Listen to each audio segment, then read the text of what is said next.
The Mediterranean sun blazed mercilessly against the white stone terrace of the Monaco resort, each ray seeming to amplify the headache pulsing behind my eyes.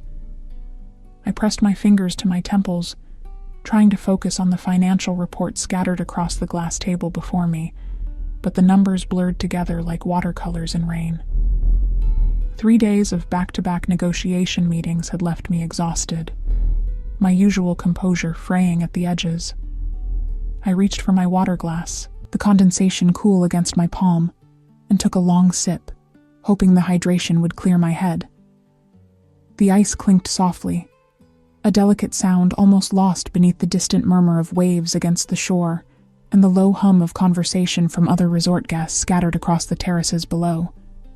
This annual business conference in Monaco was supposed to be straightforward: consolidate alliances, finalize shipping routes, maintain the territorial agreements that kept the East Coast running smoothly under our family's influence. Instead, I'd spent 72 hours navigating inflated egos and thinly veiled power plays, all while maintaining the facade of legitimate business dealings. My phone buzzed against the table, Enzo's name illuminating the screen with a curt message. Meeting with the Calabrese family moved to 4 p.m. Dress code formal. Don't be late. I suppressed a sigh. Enzo Moretti, at 34, was the most meticulous, demanding, and, if I was being honest, intimidating boss I'd ever worked for. As his personal secretary for the past 2 years, I'd learned to anticipate his needs before he voiced them, to read his moods in the subtle tightening of his jaw, or the dangerous softness that crept into his voice when someone tested his patience. Working for a man who controlled half the East Coast's underground operations required a particular kind of discretion, a willingness to see without truly seeing, to know without acknowledging what I knew. The heat was becoming unbearable.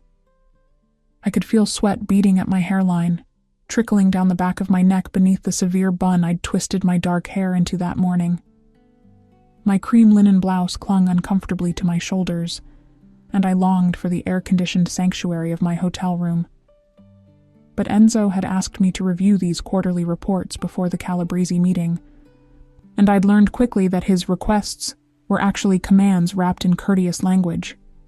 I was so absorbed in deciphering a particularly convoluted shipping manifest that I didn't notice Marco's approach until his shadow fell across my papers, mercifully blocking the sun's assault. "Miss Russo," his deep voice rumbled with concern. "You're going to burn." I looked up to find Enzo's head of security standing beside my chair, his broad frame creating a welcome patch of shade. Marco was built like a fortress, 6'3" of solid muscle, his dark suit somehow immaculate despite the heat. In the 2 years I'd worked alongside him, I'd learned that beneath his intimidating exterior lay a surprisingly gentle nature, especially toward those he considered under his protection. "I'm fine, Marco," I assured him, though my shoulders were already beginning to feel tight with the warning signs of sunburn. "Just trying to finish these before the meeting." He frowned, producing a bottle of high SPF sunscreen from seemingly nowhere. "With respect, Miss Russo, you're already turning pink. The boss would have my head if you got sun poisoning on my watch." The mention of Enzo's potential displeasure made me pause. It was true that my boss had exacting standards about everything, including the well-being of his staff. Last month, when I'd come to work with a cold, he'd sent me home with a private doctor and enough medication to stock a pharmacy, all while lecturing me about the importance of maintaining one's health for optimal performance. The concern had been characteristically impersonal, focused entirely on efficiency rather than genuine care, but the gesture had touched me more than I cared to admit. "I suppose a little sunscreen wouldn't hurt," I conceded, reaching for the bottle. "Turn around," Marco instructed. "Your shoulders and back of your neck are the worst.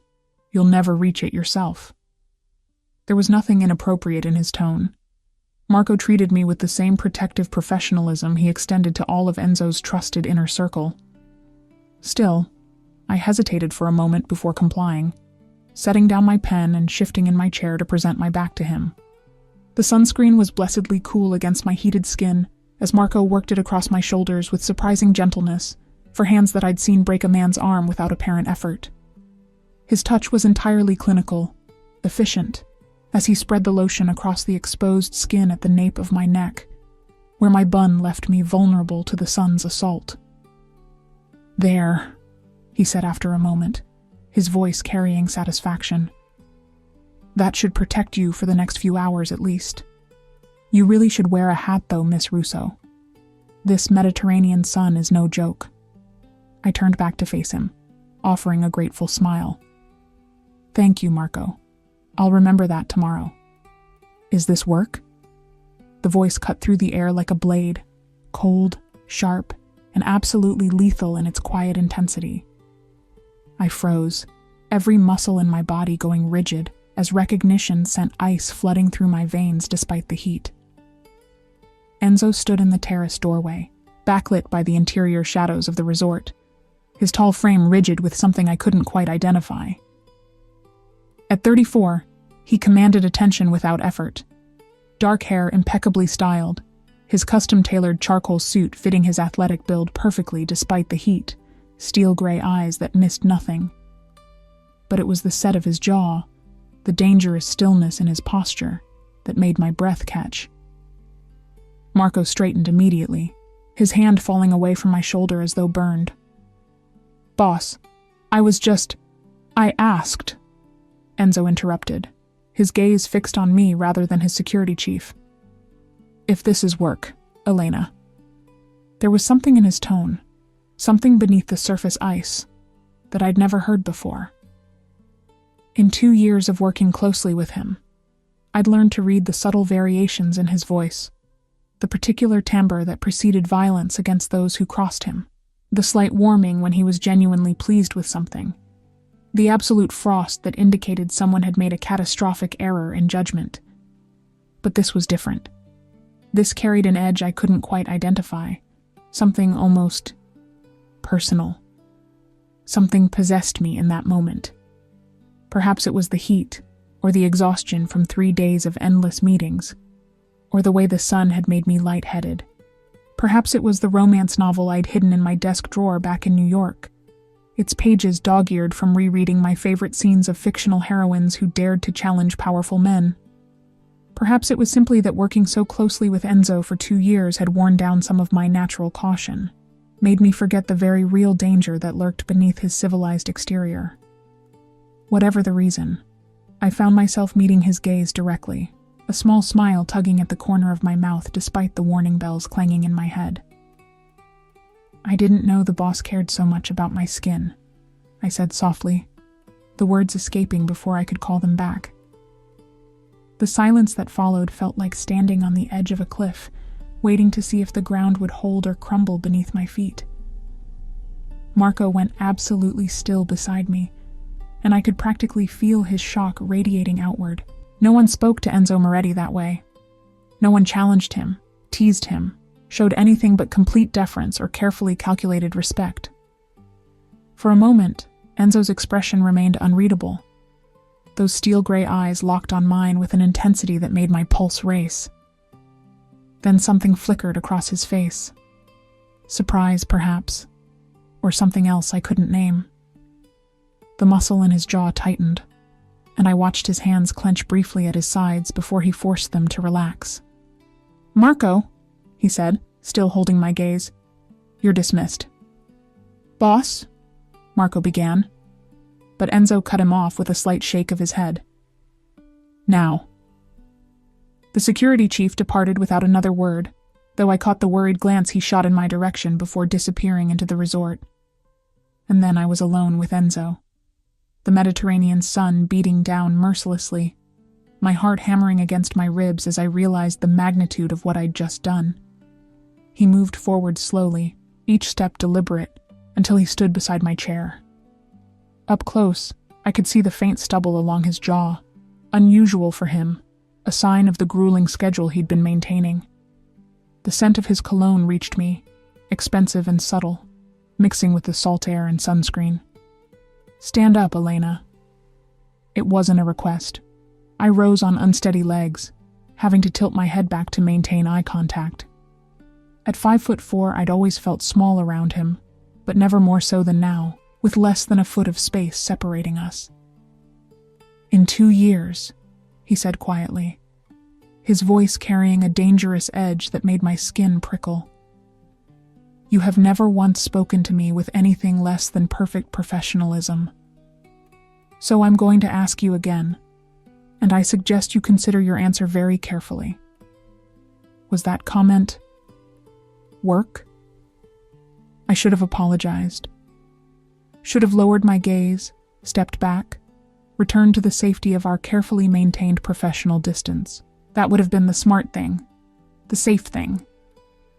Instead, I found myself holding his stare, my chin lifting slightly in what I immediately recognized as a mistake. "Would the boss prefer I lie?" I heard myself ask, the words barely above a whisper. Something dangerous flashed in his eyes, gone so quickly I might have imagined it. "What I prefer," he said, each word carefully measured, "is understanding why my secretary, my efficient, professional, always appropriate secretary, suddenly has the audacity to mock me." "I wasn't mocking," I began, but he raised a hand, silencing me. "You were," he corrected, though there was no heat in his voice now, just that same unreadable intensity. "The question is why? Have I been unclear about expectations? Has someone given you reason to think such behavior is acceptable?" "No, sir, I faltered, unable to explain even to myself what had possessed me. "I apologize. It won't happen again." For a long moment, he simply looked at me, and I had the uncomfortable sensation of being studied, analyzed, catalogued in ways I didn't fully understand. Then, without warning, he reached past me to gather the scattered reports from the table, his arm brushing my shoulder in the process. "These are adequate," he said, his tone returning to its usual professional coolness, as though the past few minutes hadn't happened. "But there's an error in the third quarter projections for the shipping routes through Miami. Fix it before the Calabrese meeting." "Yes, sir." My voice came out steadier than I expected. He turned to leave, then paused, glancing back over his shoulder. "And Elena? In the future, if you require sun protection, ask my assistant to provide it. Marco has other responsibilities." Then he was gone, leaving me alone on the sun-drenched terrace, my heart still racing, my hands trembling slightly as I sank back into my chair. I pressed my fingers to my flushed cheeks, trying to understand what had just happened, why I dared to speak to him that way, why the encounter had left me feeling simultaneously terrified and strangely alive. It was only later, as I was reviewing the corrected reports in my hotel room, that I allowed myself to acknowledge the truth I'd been avoiding for longer than I cared to admit. The way my pulse jumped when Enzo entered a room, the warmth that spread through my chest when he praised my work, the dreams I refused to examine too closely, where professional boundaries blurred into something infinitely more dangerous. I was falling for my boss. For a man who controlled a criminal empire with an iron fist, who inspired fear in hardened criminals, who saw me as nothing more than a useful employee. For a man I could never, should never, allow myself to want. I pulled the latest romance novel from my suitcase, a guilty pleasure I'd never admit to anyone, and tried to lose myself in the fictional world of passionate declarations and happily ever afters. But even the story's powerful hero seemed pale compared to the reality of Enzo Moretti, and the heroine's romantic dreams felt uncomfortably close to my own hopeless fantasies. Outside my window, the sun was setting over Monaco, painting the sky in shades of gold and crimson. Tomorrow would bring new meetings, new challenges, the return to professional distance and carefully maintained boundaries. But tonight, alone in my room, I allowed myself to touch my shoulder where Marco's hands had been, where Enzo's gaze had lingered with that unreadable intensity. And I wondered just for a moment what it would feel like if those hands had been his instead. The Calabrese meeting had gone exactly as Enzo predicted. Tense negotiations over shipping routes that ended with handshakes and veiled threats disguised as business courtesies. I'd taken notes throughout, maintaining my usual professional demeanor, though I could feel his eyes on me more than once during the 3-hour ordeal. Each time I glanced up, he was looking elsewhere, but the weight of his attention lingered like a physical touch. 2 months had passed since Monaco, and I'd convinced myself that the terrace incident was an aberration, a heat-induced moment of madness we'd both chosen to forget. Life had returned to normal, or as normal as life could be when you worked for a man who controlled half the East Coast's underground operations. The New York autumn had arrived with its characteristic bite, transforming the city into a canvas of amber and crimson. I pulled my coat tighter as I stepped out of Enzo's Midtown headquarters, the October wind cutting through the wool with ease. It was nearly 8 in the evening, the streets still bustling with the energy that never quite left Manhattan, even as darkness fell. "Miss Russo, your car." I turned to find Marco gesturing toward the black sedan idling at the curb, its engine purring softly in the twilight. Since Monaco, I'd noticed a subtle shift in how Enzo's security detail treated me. More attentive, more protective, as though I'd been reclassified from mere employee to something requiring closer observation. "Actually, I think I'll walk tonight," I said, adjusting my briefcase strap on my shoulder. "It's only 10 blocks to my apartment, and the fresh air might help clear my head." Marco's expression remained neutral, but I caught the slight tightening around his eyes. "The boss prefers you use the car service, Miss Russo, especially after dark." It wasn't the first time this conversation had occurred.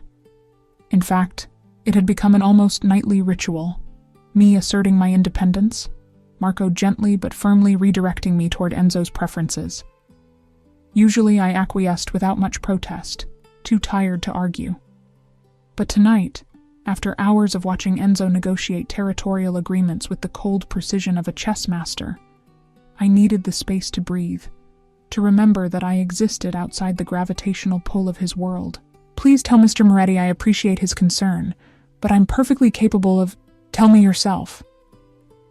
The voice came from behind me, and I spun to find Enzo emerging from the building's entrance, his suit jacket unbuttoned, the knot of his tie loosened slightly. Small concessions to comfort that somehow made him look more dangerous rather than less. In 2 years, I'd rarely seen him less than perfectly composed, and the sight of him in this slightly disheveled state sent an unwelcome flutter through my stomach. "I was just explaining to Marco that I'd prefer to walk home tonight," I said, forcing my voice to remain steady. "It's not far, and the weather is— It's 42 degrees and dropping," Enzo interrupted, moving to stand beside his security chief. "You're carrying confidential documents in that briefcase, and you're exhausted after a 12-hour workday.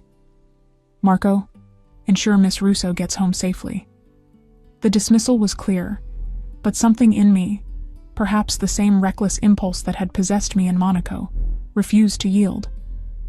"With respect, sir, I'm not actually required to use the car service.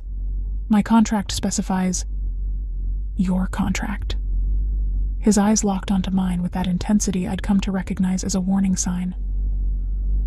"You're going to cite your employment contract to me, Elena?"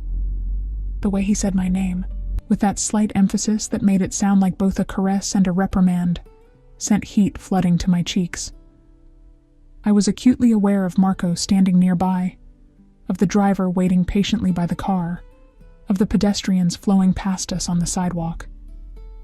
We were having this confrontation in public, which was so unlike Enzo that it immediately put me on edge. "I'm simply pointing out that I have the right to— Get in the car."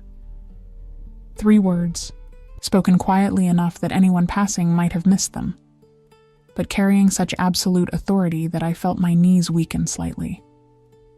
This was Enzo in command mode, the voice he used when giving orders he expected to be obeyed without question.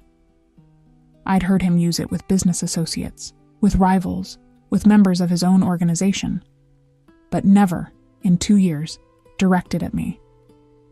I should have complied. Every instinct for self-preservation screamed at me to simply nod, slip into the sedan, and let Marco drive me home. Instead, I heard myself say, "What if I don't?" The silence that followed felt like the moment before a storm breaks. Marco shifted uncomfortably, and I saw the driver's eyes widen slightly in the rearview mirror. Enzo's expression remained perfectly controlled, but I watched his hands clench briefly at his sides before relaxing with visible effort. "Then I will personally ensure you arrive home safely," he said, his tone deceptively mild. "Marco, bring the car around to Miss Russo's building. We'll meet you there." Before I could process what was happening, Enzo had taken my briefcase from my shoulder with one hand and gripped my elbow with the other, steering me firmly down the sidewalk. His touch was impersonal, professional, but I could feel the warmth of his palm through my coat sleeve, could sense the barely leashed tension in the way his fingers pressed just slightly too firmly against my arm. "You're being ridiculous," I managed to say, trying to ignore how my pulse jumped at his proximity. "I don't need an escort for a 10-block walk." "Clearly you do," he replied, his long strides forcing me to quicken my pace to keep up. "Since you seem incapable of making sensible decisions about your own safety." We walked in charged silence for half a block before I found my voice again. "I've been walking these streets for 3 years without incident. I'm perfectly capable of—" "You're perfectly capable of many things, Elena." He didn't look at me as he spoke, his gaze fixed straight ahead, his jaw tight. "But understanding the reality of your position isn't one of them." The words stung more than they should have. "My position? You mean as your secretary?" "I mean," he said, his voice dropping lower, "as someone who works closely with me, as someone who has access to sensitive information, as someone whose safety is therefore a legitimate concern." There was something in his tone that made me look up at him more closely. In the glow of the streetlights, I could see the tension etched in the lines of his face, the way his free hand had formed a fist in his coat pocket. He was genuinely worried, I realized with a start. Not annoyed at my defiance, not asserting dominance for its own sake, but actually concerned about something happening to me during a simple walk home. The realization softened something in my chest, made my voice gentler when I spoke again. "I'm sorry. I didn't mean to worry you." He glanced down at me then, surprise flickering across his features before his expression shuddered again. "I'm not worried. I'm ensuring operational security."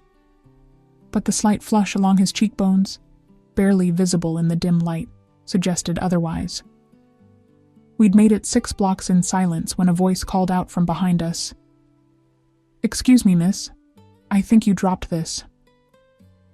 I turned to find a young man in his 20s, jogging toward us, holding what looked like a scarf. He was handsome in a boyish way, with an easy smile and kind eyes, dressed in the casual style of a graduate student or young professional.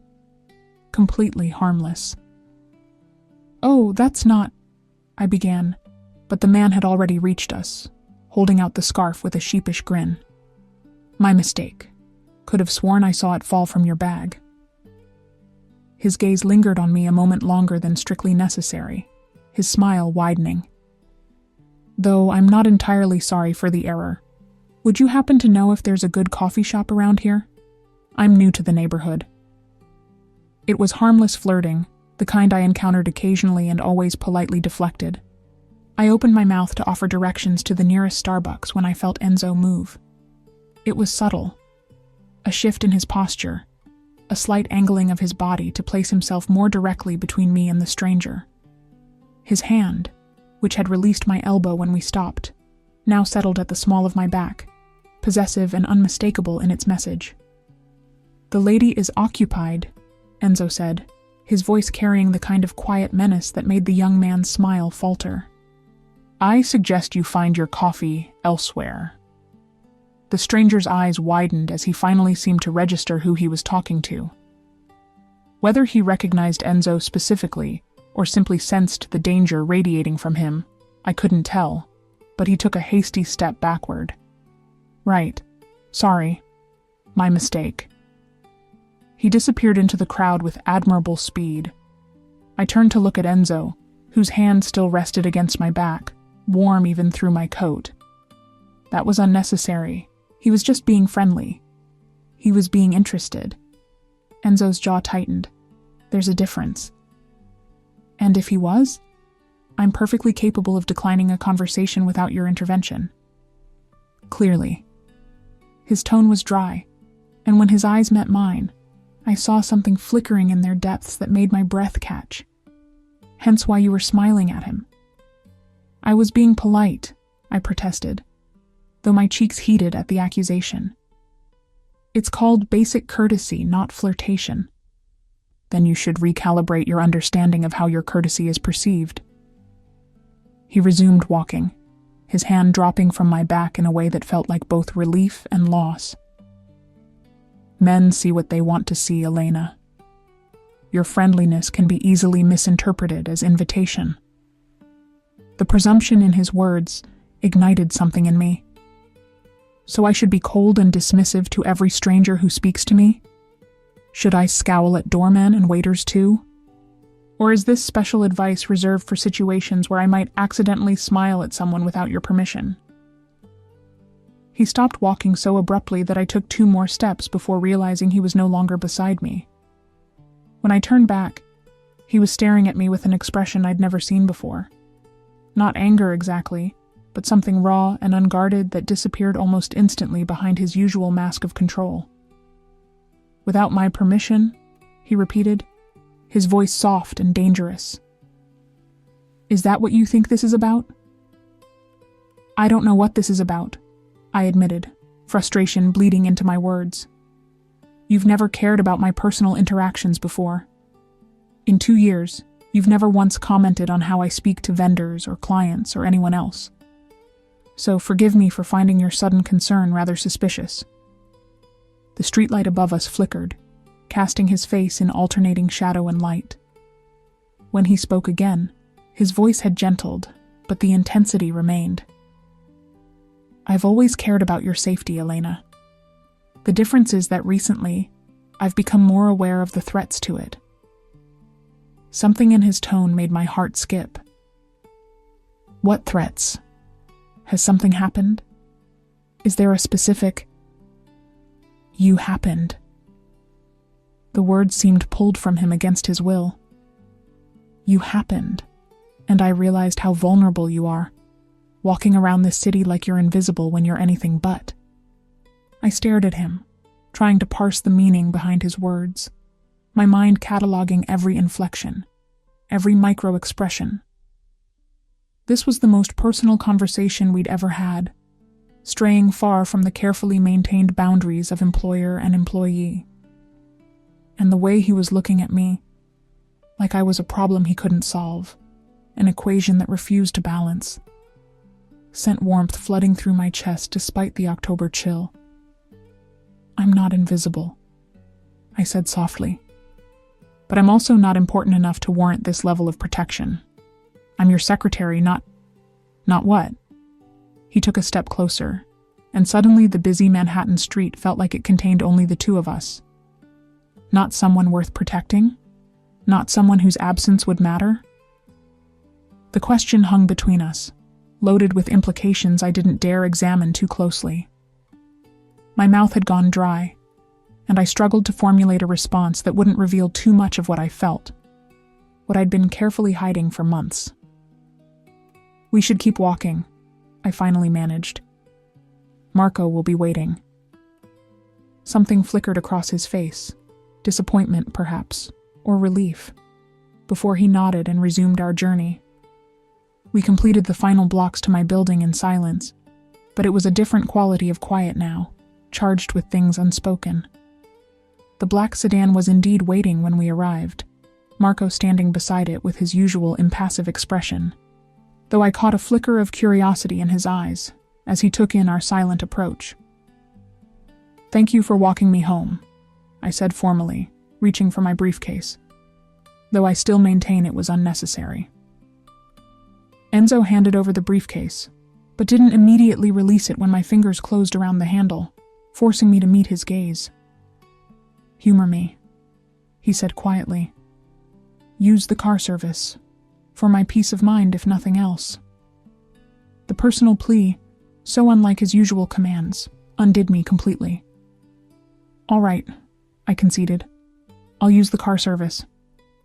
Satisfaction briefly softened his features before the professional mask snapped back into place. Good. I'll see you tomorrow morning. 8 o'clock sharp. We have the Cordova meeting. I nodded and turned toward my building's entrance, acutely aware of his gaze following me until I disappeared through the doors. It was only when I was safely in the elevator, alone with my racing thoughts, that I allowed myself to really process what had happened. Enzo Moretti had walked me home, had physically intervened when another man showed interest, had looked at me like I was something precious, something worth protecting, even if he couldn't or wouldn't acknowledge why. In my apartment, I dropped my briefcase by the door and moved to the window, looking down at the street below. The sedan was pulling away, taking Enzo back to whatever business occupied his evenings. I pressed my forehead against the cool glass, my reflection ghostly in the darkness. This was dangerous. Not the physical danger of working for a crime boss, but something far more threatening to my carefully maintained equilibrium. I was falling deeper into feelings I couldn't afford, for a man who saw me as a responsibility rather than a possibility. I pulled my current romance novel from my nightstand, a story about a bodyguard and the woman he protected, their professional relationship evolving into passion. The parallels to my own situation were almost painful. But unlike the heroine in my book, I couldn't indulge in fantasies of reciprocation. Enzo's protection was about operational security, about maintaining control over his organization. Nothing more. I was repeating this truth to myself as I drifted off to sleep, trying to ignore the warmth that still lingered where his hand had rested against my back, the way his eyes had darkened when he'd said, "You happened." Trying to ignore the dangerous hope blooming in my chest, despite every rational reason to crush it before it could fully flower. 4 months after the walk home, winter had seized New York with icy determination. I stood in Enzo's private office on the 42nd floor, watching snow drift past the floor-to-ceiling windows as he conducted a phone conversation in rapid Italian. His back was to me, one hand thrust in his pocket, the other holding his phone with barely controlled tension evident in the rigid line of his shoulders. The past months had been a masterclass in restraint. After the incident with the young man on the street, Enzo had become increasingly present. Not overtly, never in ways I could directly challenge, but in 1,000 small gestures that accumulated into an unmistakable pattern. The car service was now mandatory, with Marco or another security detail ensuring I arrived safely each morning and evening. The lunch meetings I once attended alone now always included Enzo's presence, his sharp gaze tracking every interaction I had with vendors, clients, or business associates. Just last week, he'd dismissed a waiter at an upscale restaurant for what he deemed excessive familiarity when the young man had complimented my dress while taking our order. I should have been angry, should have protested this gradual encroachment on my independence. Instead, I found myself hyper-aware of him in ways that made concentration increasingly difficult.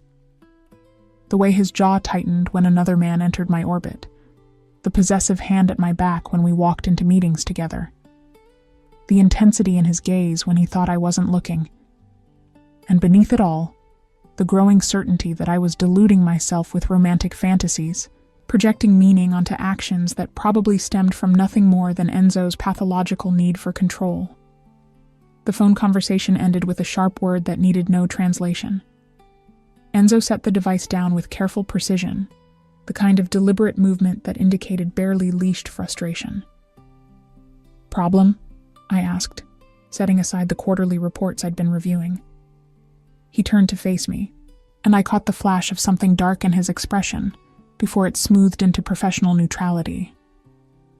"The Santoro family has decided to test boundaries. Nothing that concerns you." The dismissal stung more than it should have.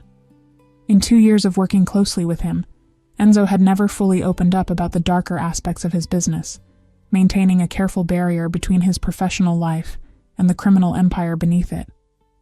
I understood the reasoning: plausible deniability, protection through ignorance. But it still felt like rejection, a reminder that I would never truly be part of his world. "Of course," I said, keeping my tone neutral. "Is there anything you need me to handle before the holiday party tonight?" The annual Moretti Foundation Holiday Gala was Enzo's primary foray into legitimate philanthropy, a black tie affair that attracted politicians, business leaders, and old New York money. As his secretary, I'd been planning the event for months, ensuring every detail met his exacting standards. Everything should be in order. He moved to his desk, extracting a long, flat box from the top drawer. "However, there's been a change in plans. You'll be attending as my guest rather than in an administrative capacity." I blinked, certain I'd misheard. "I'm sorry, what?" "The Foundation's board has expressed concern about the optics of my arriving alone for the third consecutive year." He spoke matter-of-factly, as though this were a routine business decision rather than something that made my heart race. "I require a date for the evening, and you're the logical choice. You're already familiar with all the guests and the event agenda." The logical choice. Of course. Not because he wanted to spend the evening with me, but because I was convenient, already briefed, an efficient solution to a social problem. "I see." I struggled to keep disappointment from my voice. "I'm not sure I have anything appropriate to wear to an event of that caliber. Which is why I took the liberty of having something prepared." He gestured to the box. "It should fit. My assistant confirmed your size from your employment records." Heat flooded my cheeks at the thought of him reviewing such personal details, of caring enough about my appearance at his side to arrange appropriate attire. I approached the desk slowly, lifting the lid to reveal a gown in midnight blue silk, its elegant lines and subtle beading speaking to both restraint and luxury. It was breathtaking. "This is too much," I protested, even as my fingers itched to touch the fabric. "I can't accept." "It's a work requirement, not a gift." His tone brooked no argument. "You represent the Moretti organization tonight. I expect you to look the part." The dismissal of any personal element should have been reassuring, should have reinforced the professional nature of this arrangement. Instead, it felt like another door closing, another reminder that whatever I imagined I saw in his actions, I was reading romance into practicality. "When should I be ready?" I asked, closing the box carefully. "The car will collect you at 6. We need to arrive early to greet the major donors." He paused, and when he spoke again, his voice had softened almost imperceptibly. "Elena, thank you for agreeing to this." The use of my first name, the hint of genuine gratitude, sent warmth cascading through my chest despite my better judgment.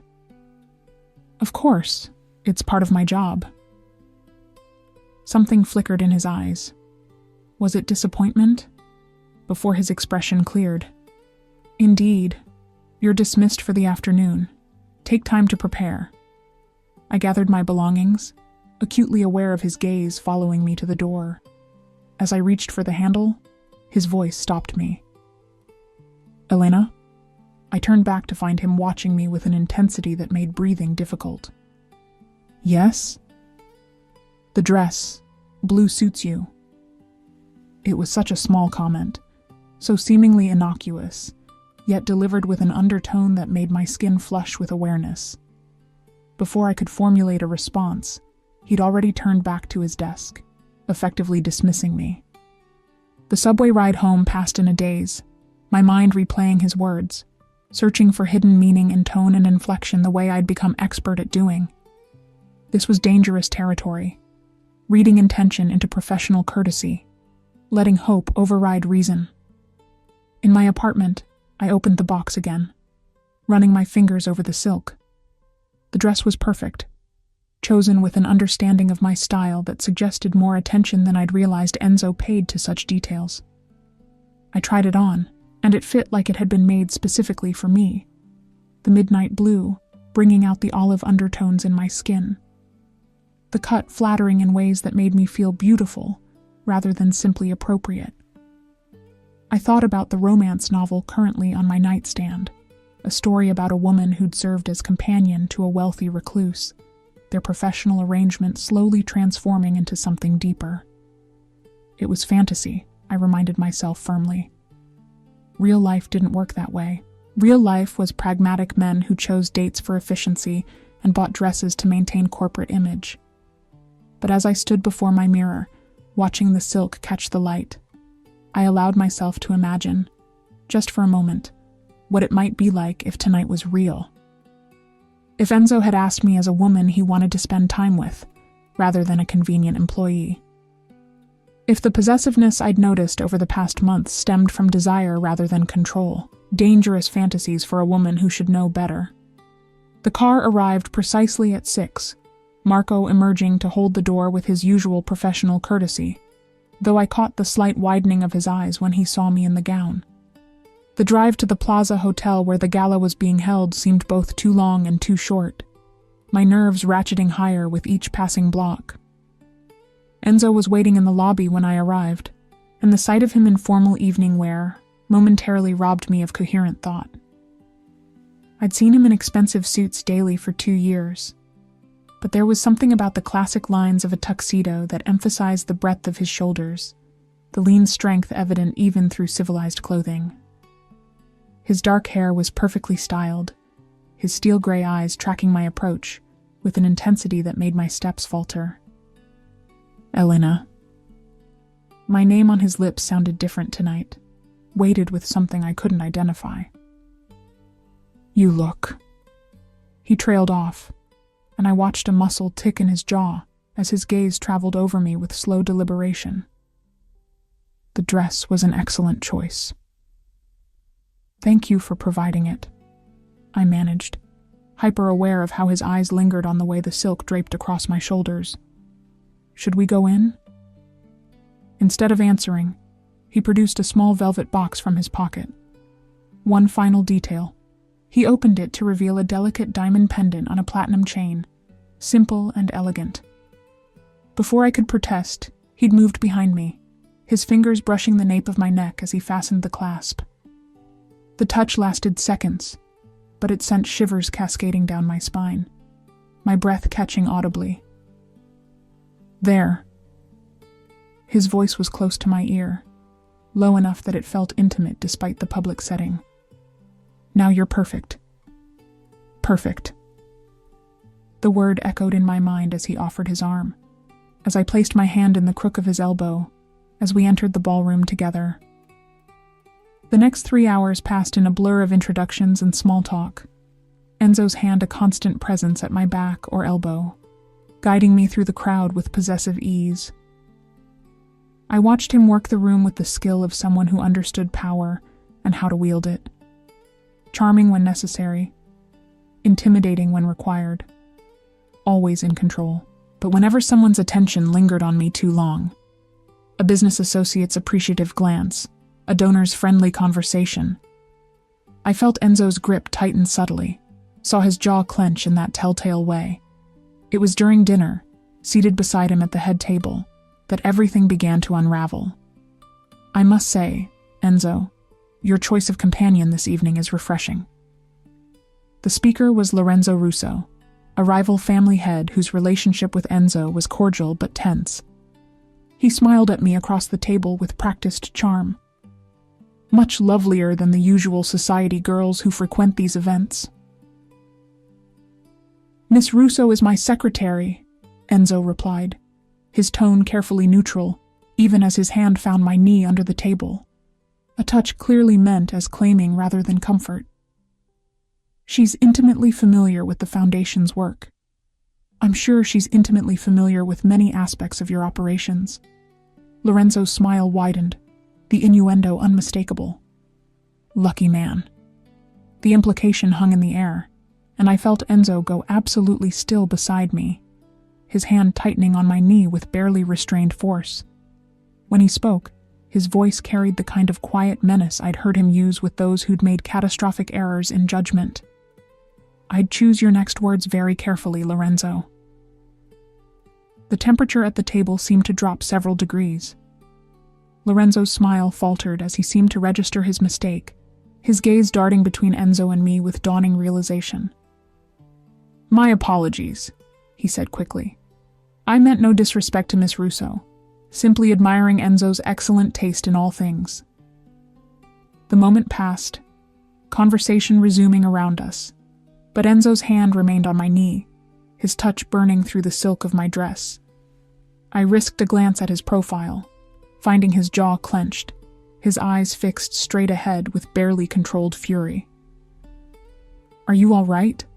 I whispered, low enough that only he could hear. He turned to look at me then, and the intensity in his gaze stole my breath. Did he make you uncomfortable? The question surprised me. Not the words themselves, but the genuine concern beneath them. The barely leashed protectiveness that had nothing to do with professional courtesy. I'm fine, I assured him softly. It's not the first time someone's made assumptions about working relationships. It should be the last. His voice was low, dangerous, and his hand finally lifted from my knee, only to find my hand on the table, his fingers threading through mine in a gesture that was entirely too intimate for the public setting.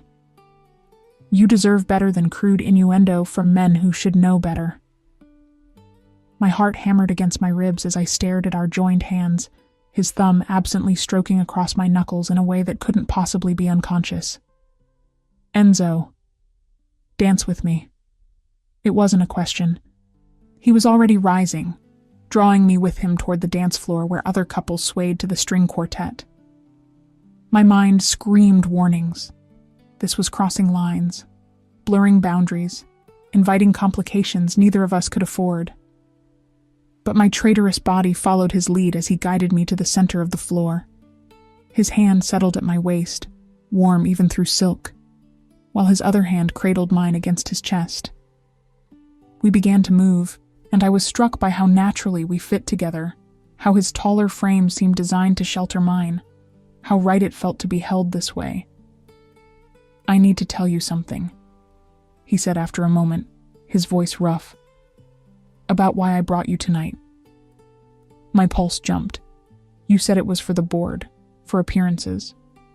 I lied. The admission hung between us, weighted with implications that terrified and thrilled me in equal measure. Or rather, I told myself that was the reason.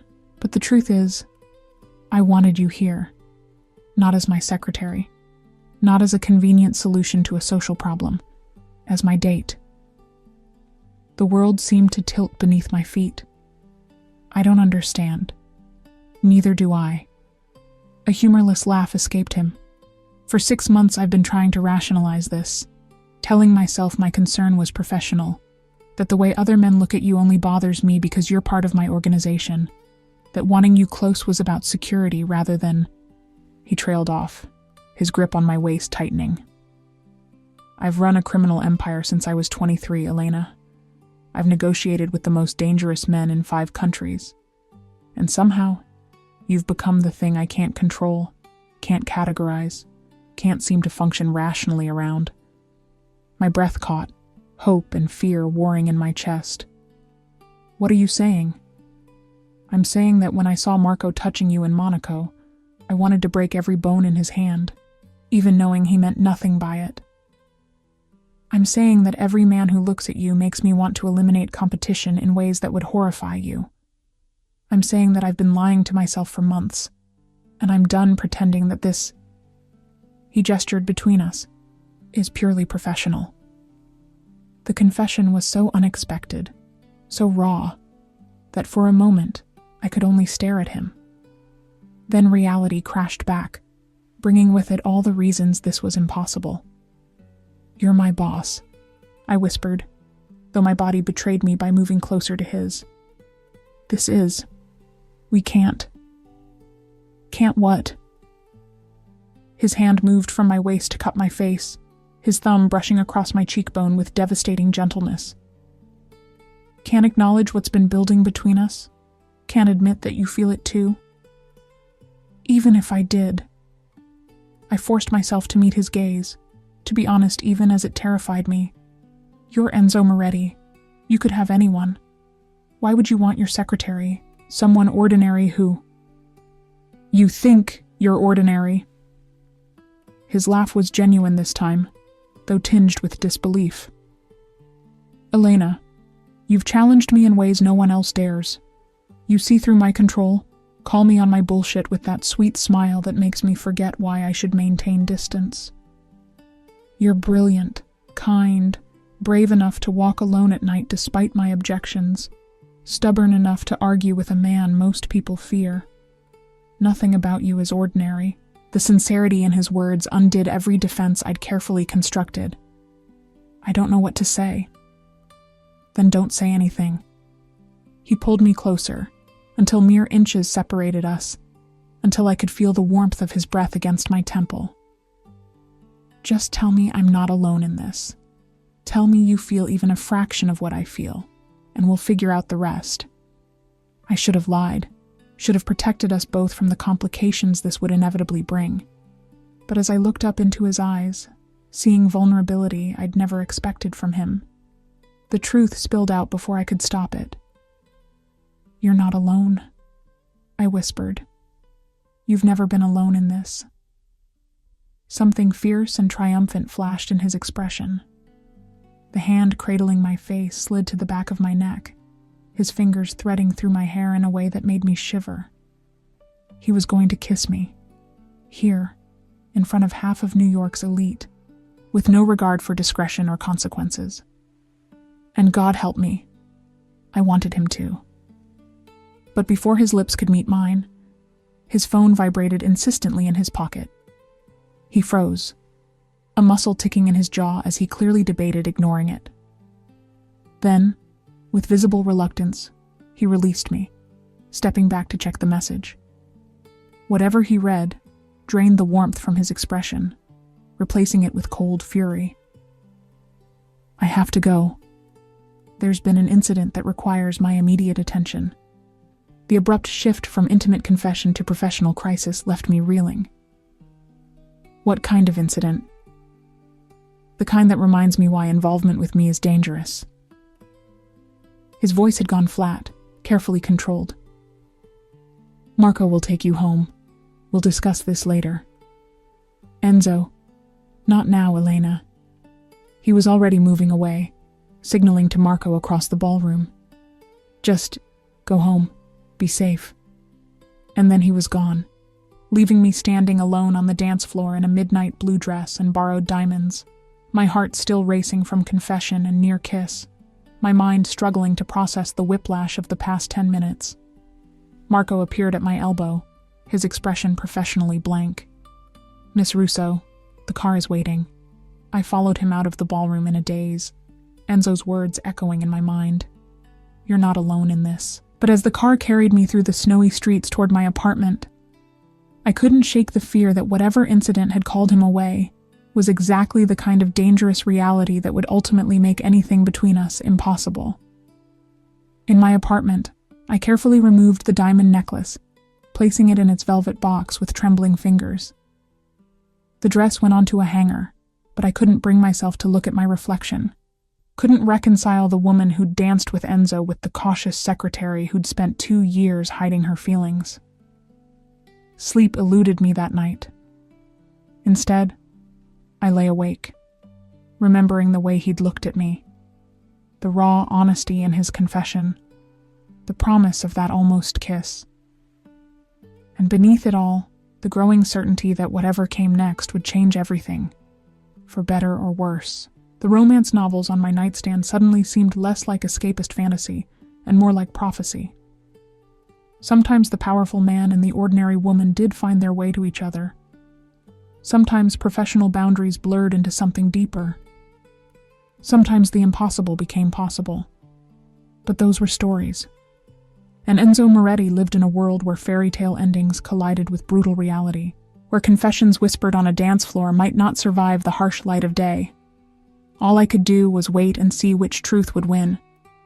The call came at 3 a.m, 2 days after the gala.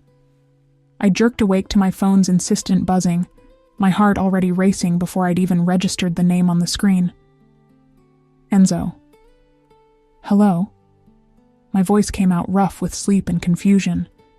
In 2 years, he'd never called me in the middle of the night. Pack a bag. Enough for 3 days. Marco will be at your building in 15 minutes.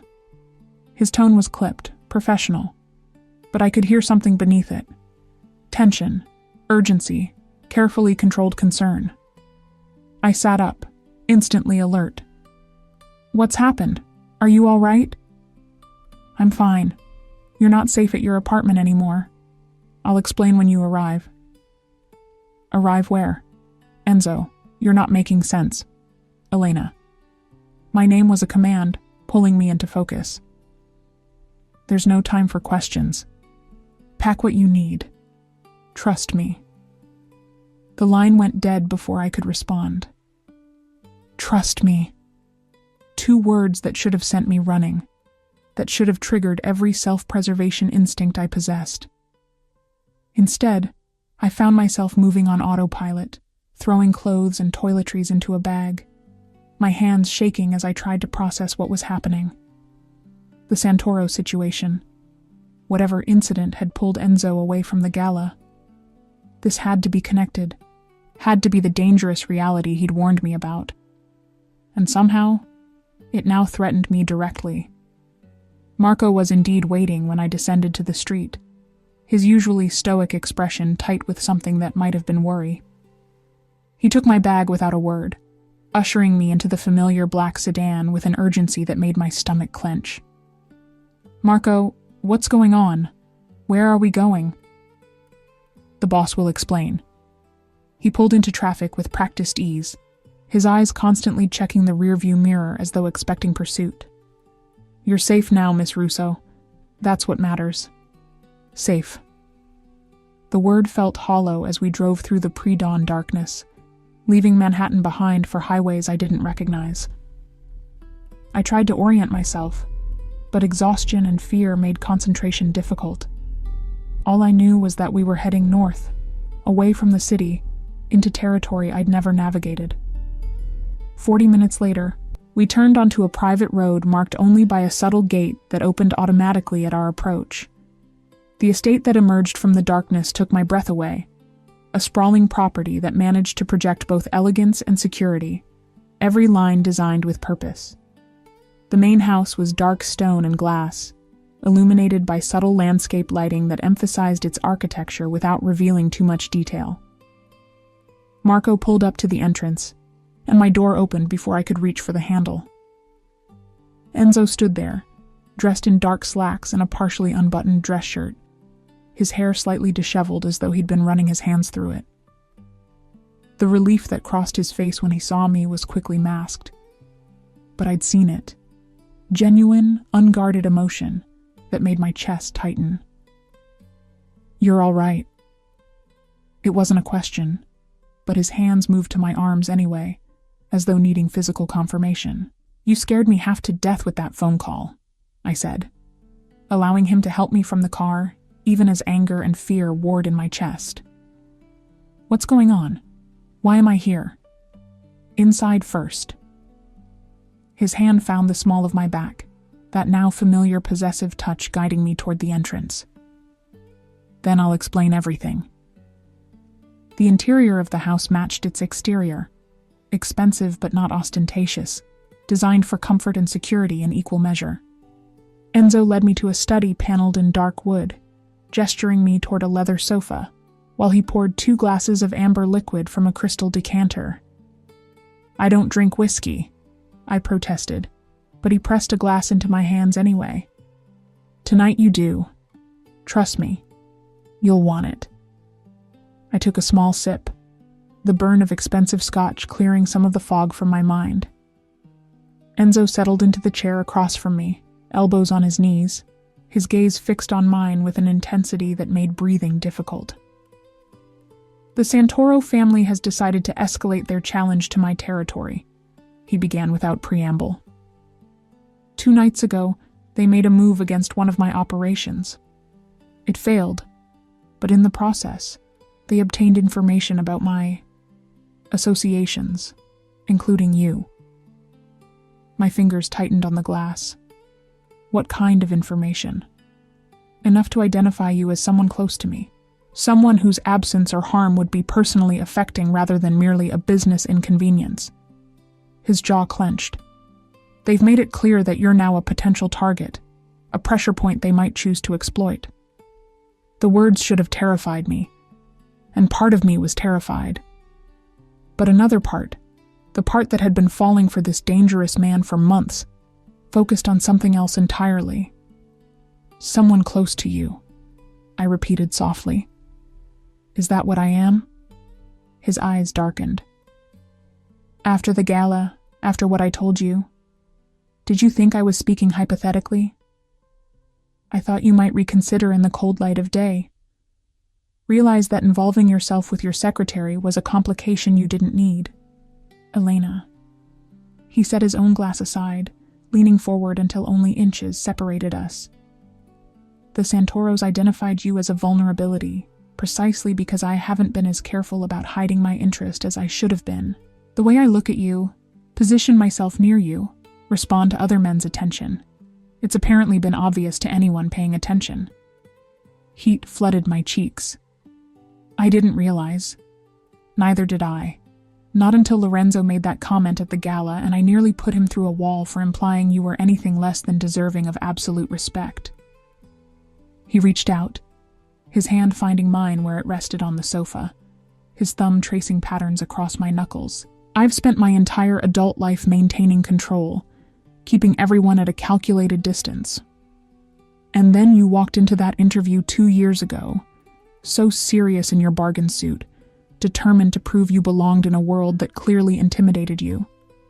And somehow, without meaning to, you got under every defense I'd constructed.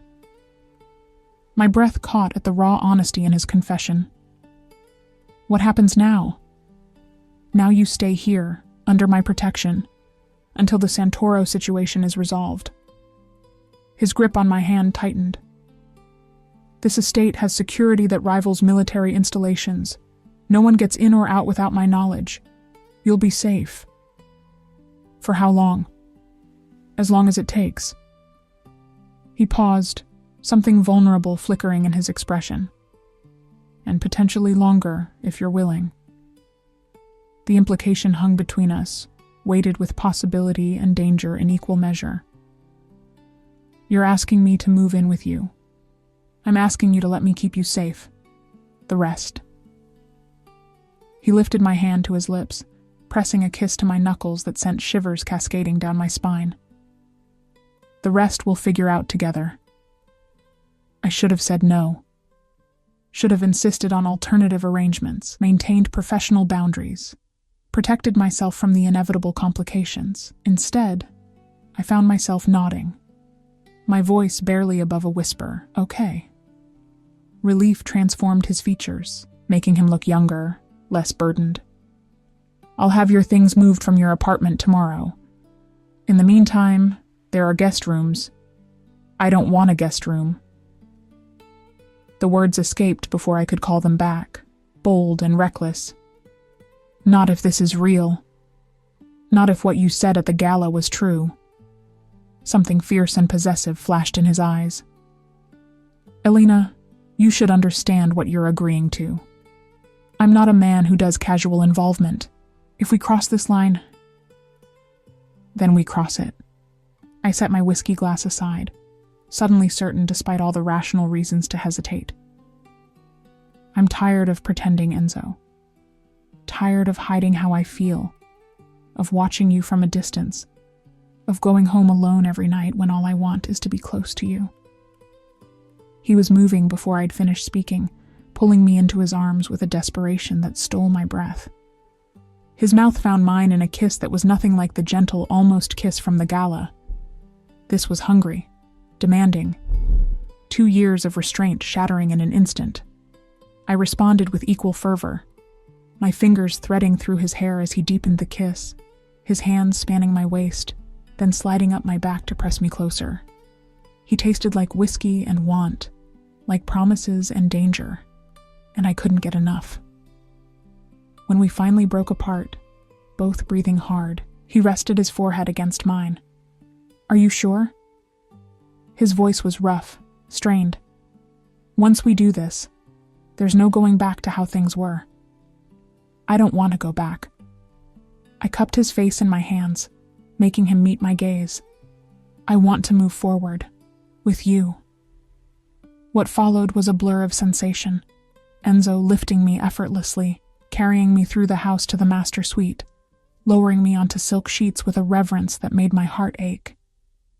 He undressed me slowly, as though savoring each revealed inch of skin, his touch alternating between gentle and possessive in ways that left me trembling. When he finally made me his completely, it was everything the romance novels had promised, and nothing like them at the same time. Raw and real, tender and consuming. A claiming that went far deeper than physical. Afterward, as I lay in his arms, my head on his chest listening to his heartbeat slowly return to normal, reality began to intrude on the haze of satisfaction. "What happens in the morning?" I asked quietly. "Do I go back to being your secretary? Do we pretend this didn't happen?" His arms tightened around me. "In the morning, you become something far more important than my secretary." He pressed a kiss to my hair. "You become mine. Publicly, unmistakably mine. No more hiding, no more pretending. The organization will adjust. They'll have to." His voice carried the absolute authority I'd come to associate with his commands. "Anyone who has a problem with it will learn to keep their objections to themselves." I should have been worried about the complications this would create. Instead, I felt only relief. The weight of months of secret longing finally lifted. "I need to tell you something," I said, tracing patterns on his chest with my fingertips. "About why I accepted this so easily. Why I'm not more frightened by everything you've told me tonight. Tell me." "I've been half in love with you since Monaco. Maybe longer." The confession spilled out, easier now that we'd crossed so many other lines. "Every time you got possessive, every time you positioned yourself between me and other men, every small gesture of protection, I knew I should be annoyed, should assert my independence. But instead, I'd go home and replay it in my mind, adding it to the collection of moments that made me hope you might feel something too." His hand found my chin, tilting my face up to meet his gaze. "Half in love?" "All the way in love," I corrected, my cheeks heating. I just didn't want to admit it fully, even to myself. "Good." His smile was fierce, possessive. "Because I'm not letting you go, Elena. Not now, not ever. Whatever comes next, the Santoros, the organization, all of it, we face together. It should have felt like too much, too fast. But somehow, lying in his arms in this fortress of a home, I felt safer than I'd ever been. Protected not just by security systems and guards, but by the fierce determination in his voice when he spoke of keeping me close. The danger was real. The Santoros.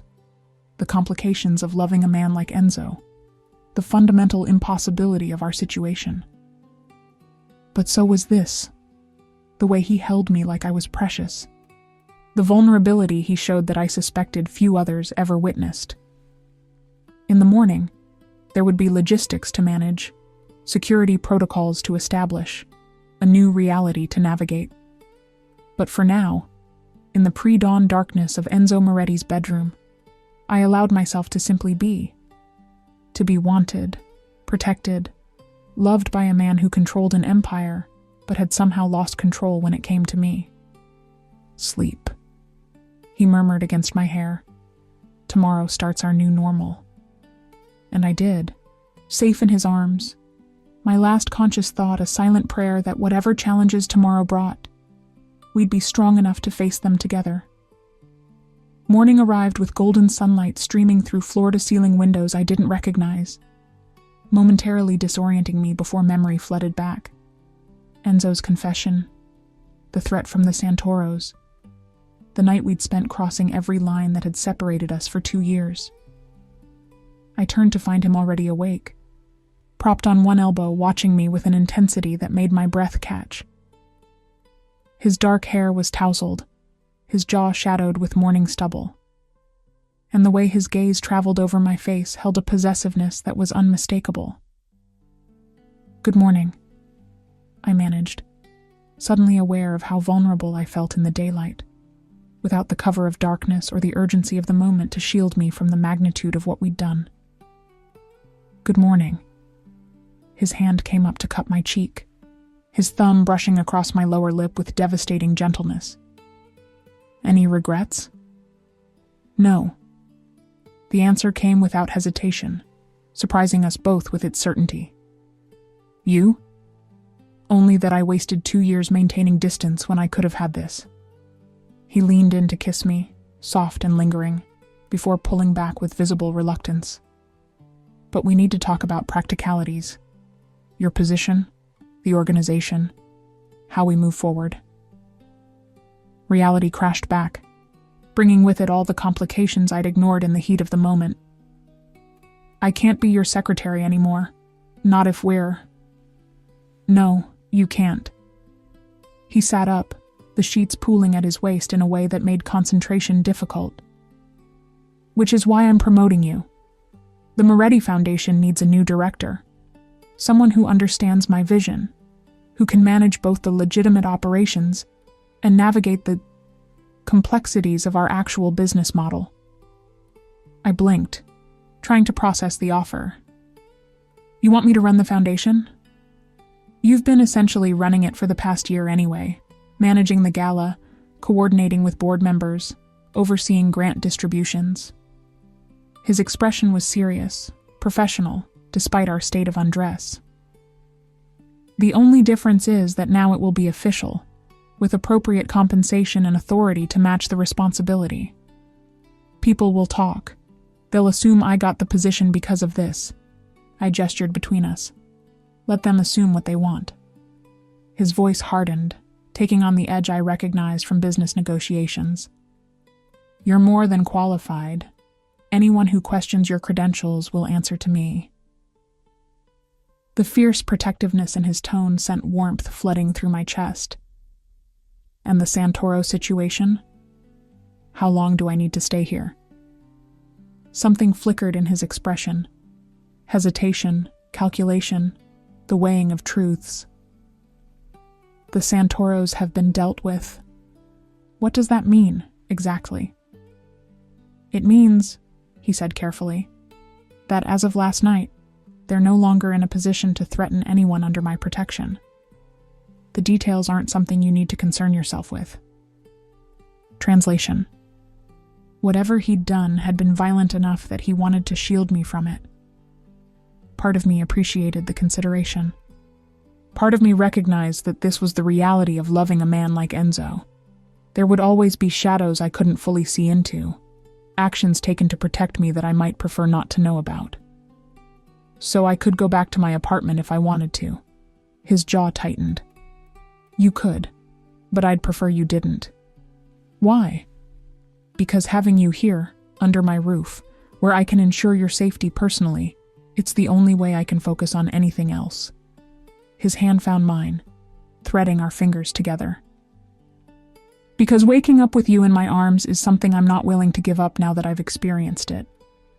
Because this," he gestured around the master suite, "feels right in a way nothing else in my life has for a very long time." The raw honesty in his confession undid every reservation I'd been holding on to. "I don't want to go back to my apartment either," I admitted softly. "But Enzo, we've known each other professionally for 2 years.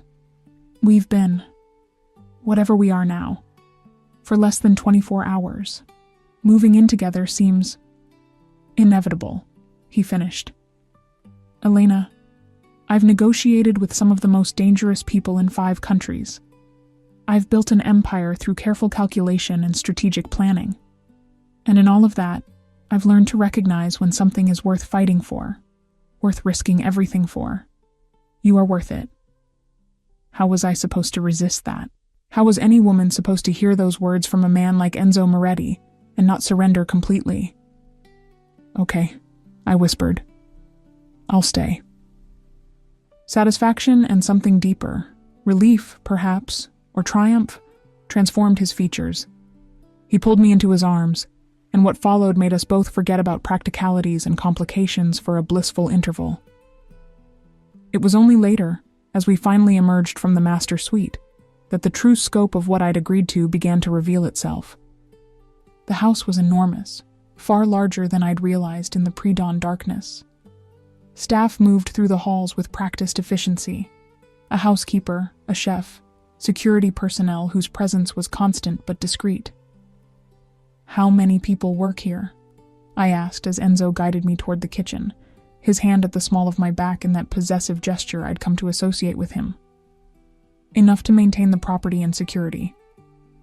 He poured coffee into a mug, doctoring it with cream and sugar in precisely the way I preferred. Another sign of how closely he'd been paying attention for far longer than I'd realized. "You'll meet everyone formally, but the key person is Maria, the head of household staff. She's been with my family since I was a child. You can trust her with anything." The implication that there were others I might not be able to trust sent a small shiver through me. This was his world, I realized fully for the first time. Not just the luxurious trappings, but the constant need for security, the careful vetting of everyone who entered his orbit. As if summoned by thought, a woman in her 60s appeared in the kitchen doorway. Steel gray hair pulled back in an elegant bun, sharp eyes that assessed me with obvious curiosity despite her professional demeanor. "Maria," Enzo said, his tone warming slightly. "This is Elena Russo. She'll be living here permanently. Please ensure the master suite is fully stocked with anything she might need, and begin preparations to move her belongings from her apartment in Manhattan." Maria's eyes widened almost imperceptibly, the only sign of surprise before her expression smoothed. "Of course, sir. Welcome to the household, Miss Russo. If you'll provide me with your apartment information and a list of any specific items you'd like prioritized, I'll coordinate the move." "Thank you, Maria." I managed to sound more composed than I felt. "I appreciate your help with this." She inclined her head respectfully before departing, leaving me alone with Enzo once more. "She thinks I'm your mistress," I said flatly once Maria was out of earshot. "They all do." "They think you're important to me," Enzo corrected. "The specifics of our relationship are no one's business but ours." He set down his coffee, moving to stand directly in front of me. "Does it bother you?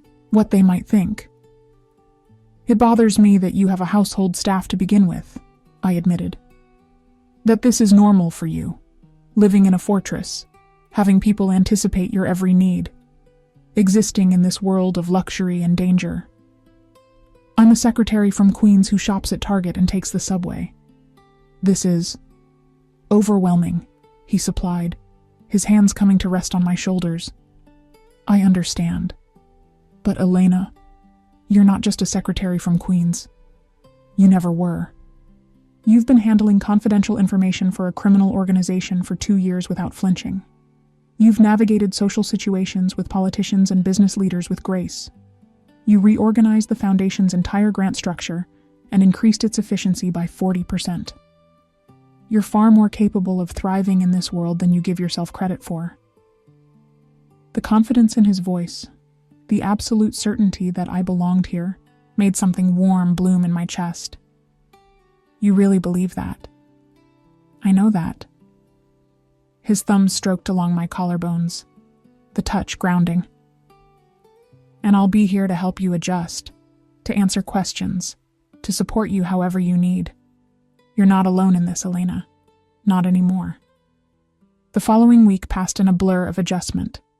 True to his word, Enzo had my belongings moved from my apartment, though moved was an understatement for what actually occurred.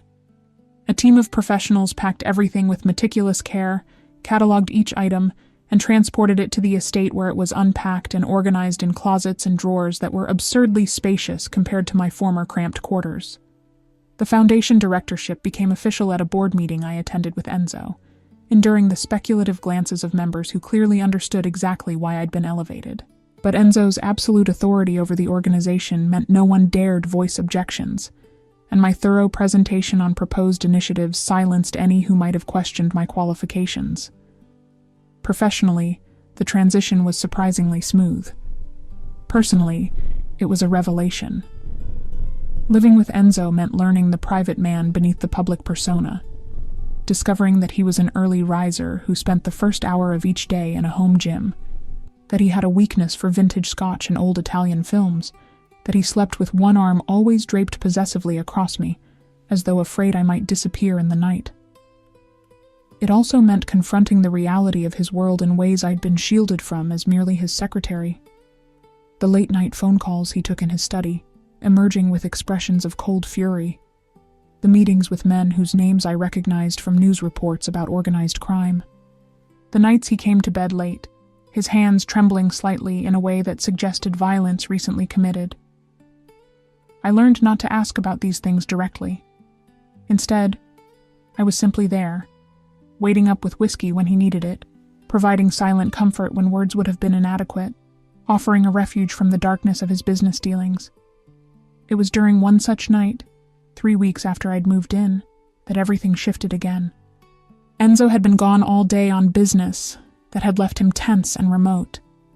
He'd come to bed well after midnight, pulling me into his arms with a desperation that spoke of whatever he'd witnessed or done. We'd made love with an intensity that felt almost desperate, as though he was trying to anchor himself through physical connection. Afterward, as we lay tangled together in the darkness, I felt his hand drift to rest on my stomach, a casual touch that suddenly felt weighted with meaning. "Elena," he said quietly, "we haven't been careful." My breath caught as I processed his meaning. 3 weeks of sharing his bed, of mornings that often began with passion before we'd even fully woken, of nights when restraint was the furthest thing from either of our minds. In the intensity of everything that had changed, the practical considerations had simply not occurred to me. "I know," I whispered, my hand covering his where it rested against my abdomen. "I haven't. I mean, we should probably... I don't want to be careful." The admission came roughly, as though pulled from him against his will. "The thought of you carrying my child, it should terrify me. It should be the last thing I'd risk, given my world, the dangers. But instead, I prompted when he fell silent. Instead, I find myself hoping." His hand pressed more firmly against my stomach, possessive and protective. "Is that insane? We've been together for less than a month." "Completely insane," I agreed, but my voice was soft, understanding. "But then again, everything about us has been insane from the beginning. Why should this be any different?" He shifted to look down at me, and even in the darkness I could see the vulnerability in his expression, a rare glimpse of the man beneath the armor. "If you were pregnant, would that frighten you?" I considered the question honestly. A month ago, the idea would have terrified me. But now, knowing Enzo's fierce protectiveness, the resources at his disposal, the way he looked at me like I was precious beyond measure. "A little," I admitted, "but not enough to not want it, if it happened." Something fierce and possessive flashed in his eyes. "Then let it happen. Let me give you this, Elena. Let me give us a family." The proposal, if it could be called that, should have sent me running. Instead, I found myself nodding, my hand tightening over his. "Okay," I whispered. "Okay." What followed was a claiming more profound than any that had come before. Enzo making love to me with a reverence and purpose that left me trembling. And when we finally fell asleep, his hand still resting protectively over my womb, I felt the last of my reservations dissolve. This was my life now, loving a dangerous man, living in his fortress, potentially carrying his child. It was nothing like the safe, predictable existence I'd once imagined for myself. It was so much better. The positive pregnancy test appeared exactly 6 weeks after our conversation about starting a family. I stared at the 2 pink lines in the bathroom of Enzo's, our master suite, my hands trembling as reality crystallized around me. I was carrying Enzo Moretti's child. The man himself was in his study conducting business, unaware that our lives were about to shift again. I should have been terrified. We'd only been together for 2.5 months, barely knew each other outside of professional contacts and passionate nights. But instead, I felt only fierce joy and an overwhelming need to tell him. I found him bent over his desk, reviewing what looked like shipping manifests, his reading glasses perched on his nose in a way that made him look almost scholarly. He glanced up as I entered, and whatever he saw in my expression made him immediately set aside his work. "What's wrong?" He was around the desk in seconds, his hands on my shoulders, searching my face with concern. "Nothing's wrong." I couldn't suppress the smile that broke across my face. "Everything's right, actually. I'm pregnant." The words hung in the air between us for a heartbeat. Then Enzo's face transformed, shock giving way to wonder, then fierce, possessive joy that made my heart race. His hands moved from my shoulders to frame my face, his thumbs brushing away tears I hadn't realized were falling. "You're certain?" I nodded, unable to speak past the lump in my throat. "Elena." My name was a prayer, a promise, a claim. He pulled me into his arms with such careful reverence, as though I'd become something infinitely fragile. My Elena, carrying my child. We stood there for a long moment, simply holding each other, letting the magnitude settle over us. When he finally pulled back, his eyes were suspiciously bright. "We're getting married," he announced, brooking no argument. "As soon as it can be arranged. I want you legally bound to me before your showing. I want our child born with my name, no questions about legitimacy." "Is that a proposal or a command?" I asked, but I was smiling, unable to take offense at his high-handedness when it stemmed from such obvious devotion. "Both." He kissed me thoroughly, his hands already moving to rest protectively over my still flat stomach. "Say yes, Elena. Make this real." "It already is real," I countered. "But yes, of course yes." What followed was a whirlwind. Enzo, once he'd made a decision, proved impossible to slow down. Within a week, he'd arranged for a private ceremony at the estate, intimate and secure, attended only by his most trusted associates, and Maria, whose delight at the news had been unmistakable. The wedding itself was simple but beautiful. Me in an ivory dress that accommodated my barely there bump, Enzo in a dark suit that emphasized his powerful frame, Marco serving as best man with an expression that suggested he'd known this was inevitable from the beginning. When Enzo slipped the ring onto my finger, a stunning diamond that probably cost more than most people's houses, and promised to love and protect me and our child for the rest of his life, I believed him completely. This man, who controlled a criminal empire through fear and calculated violence, who had enemies that required fortress-level security, looked at me like I was his salvation. "I love you," I whispered, as he kissed me to seal our vows, not caring that we had witnesses. "So much. I love you," he returned, his hand finding my stomach in that now habitual protective gesture. "Both of you. Always." The months that followed brought their own challenges.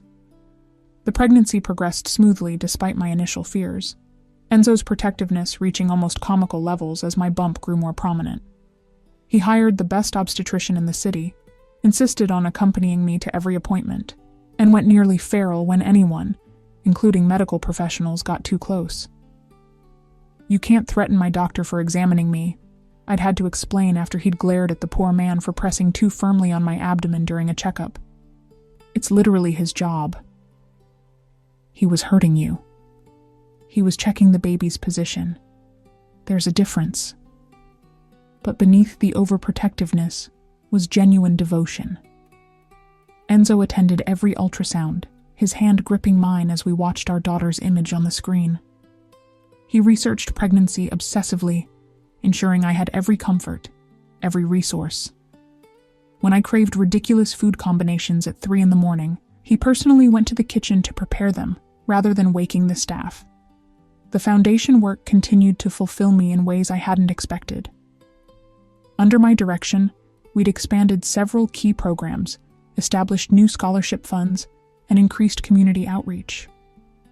It gave me purpose beyond being Enzo's wife, a sense of identity that mattered as my belly grew and my world contracted to the estate's secure boundaries. 7 months into the pregnancy, everything changed again. I was in the foundation office, a suite of rooms Enzo had set up in the east wing of the estate, when Marco appeared in the doorway, his expression grim. "Mrs. Moretti, we have a situation. The boss wants you in the safe room immediately." My blood ran cold. We'd practiced this scenario, an attack on the estate, a breach of security, but I'd never actually believed it would happen. "What kind of situation?" "The Calabresi family has made a move. They're not on the property yet, but we have credible intel they're planning an assault within the hour." He was already moving toward me, his hand on his weapon. "Your safety is the boss's primary concern. We need to move now." The safe room was exactly what it sounded like, a reinforced chamber deep in the estate's basement, stocked with supplies and communications equipment. Marco escorted me there with military efficiency, 3 other security personnel forming a protective barrier around my heavily pregnant form.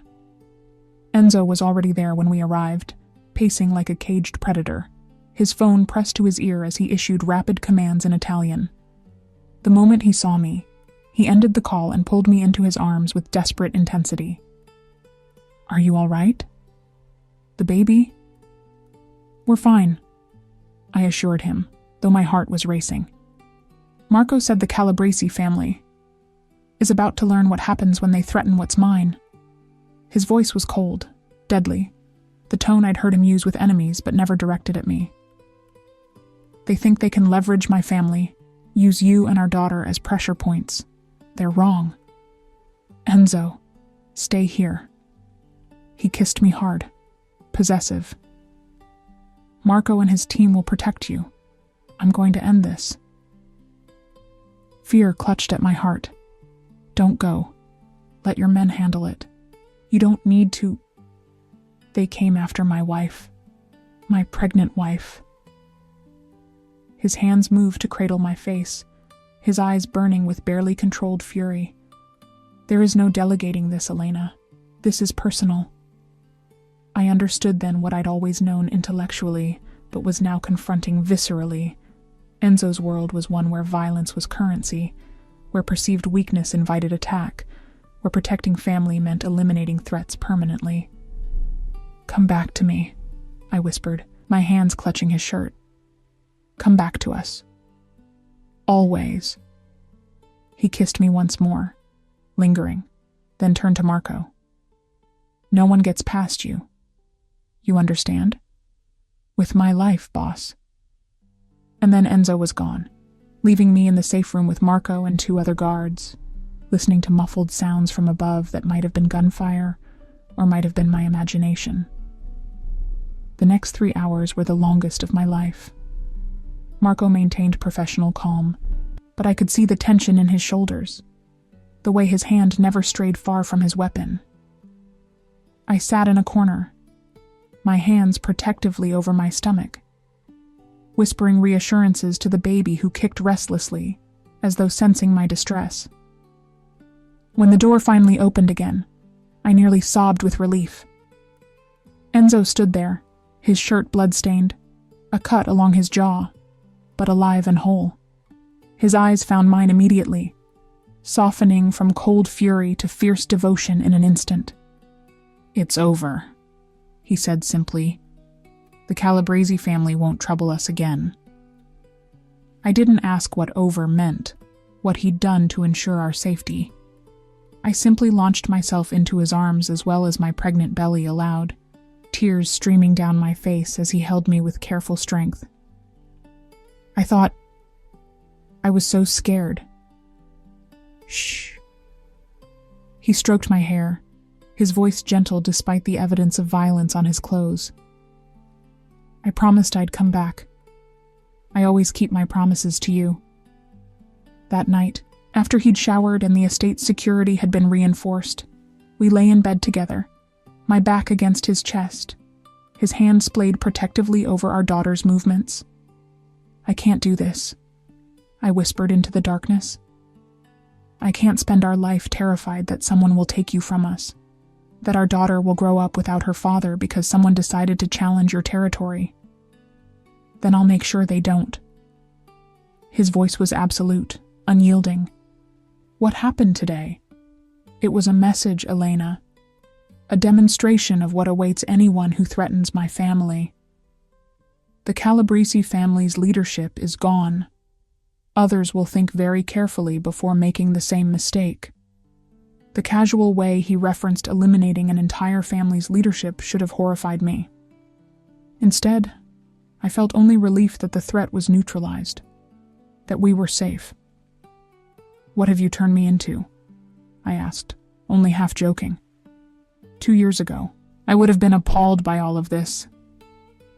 Now I'm just grateful you're ruthless enough to protect us. You've always had steel in you, he replied, his lips brushing my temple. I just gave you permission to acknowledge it, to stop pretending you're soft when you're anything but. Perhaps he was right. Perhaps loving a man like Enzo Moretti had simply revealed aspects of myself I'd been suppressing. The willingness to embrace moral complexity, to prioritize family over abstract principles, to find strength in fierce devotion rather than conventional virtue. Our daughter was born 6 weeks later, arriving 3 weeks early, but perfectly healthy. Enzo was there for every moment, holding my hand through labor, cutting the umbilical cord with trembling hands, cradling his daughter with a tenderness that brought tears to my eyes. We named her Sophia, after his mother, and watching him with her, this dangerous man reduced to awed whispers by a 7-pound baby, I knew we'd made the right choice. The christening occurred 2 months later, an intimate gathering at the estate. Marco served as godfather, his usual stoicism cracking into genuine emotion as he held Sophia during the ceremony. Maria presided over the celebration with the pride of someone who'd watched Enzo grow from boy to man, and was now witnessing the next generation. As I stood beside my husband, our daughter in my arms, surrounded by the unusual family we'd assembled, I thought about the journey that had brought us here. From that moment on the terrace in Monaco, through months of hidden feelings and professional distance, to the night everything changed. Happy? Enzo murmured, his arm around my waist, his free hand gently touching Sophia's cheek. Deliriously, I admitted, leaning into his strength. Though if you'd told me 2 years ago that I'd end up married to my boss, living in a fortress, and madly in love despite everything, you wouldn't have believed it, he finished. Neither would I. But Elena... He turned me to face him, his gray eyes holding mine with that intensity I'd never quite grown accustomed to. You're the best thing that ever happened to me. You and Sophia, my family, my world. I kissed him, soft and lingering, our daughter cradled safe between us. This life wasn't what I'd planned. It was complicated and dangerous, built on foundations that would horrify conventional society. But it was ours, and I wouldn't change a single moment of it. Years later, when Sophia was old enough to ask how Mommy and Daddy met, I'd tell her a carefully edited version, leaving out the Monaco incident, the dangerous possessiveness, the criminal empire. I'd simply say that sometimes love finds you in unexpected places, with unexpected people, and the only thing that matters is having the courage to reach for it when it does. And when she was much older, maybe I'd tell her the whole truth. That sometimes the most dangerous thing isn't falling for the wrong man, but denying what you feel, because it doesn't fit the story you thought you were supposed to live. I'd chosen the dangerous man, the complicated love, the life that required fortresses and bodyguards and moral compromises. And I'd never been happier. From a moment of unexpected confrontation on a sun-drenched terrace to a love that defied every boundary, Elena and Enzo's journey reminds us that sometimes the most powerful connections emerge when we're brave enough to acknowledge what we truly feel. Their story proves that real love isn't about perfection. It's about finding someone worth fighting for, worth risking everything for, worth building a future with, despite all the complications. If their fierce devotion and hard-won happiness touched your heart, please click like to let us know. And we'd love to hear from you. Have you ever experienced a moment when everything changed because you finally stopped hiding your true feelings? Share your story in the comments below.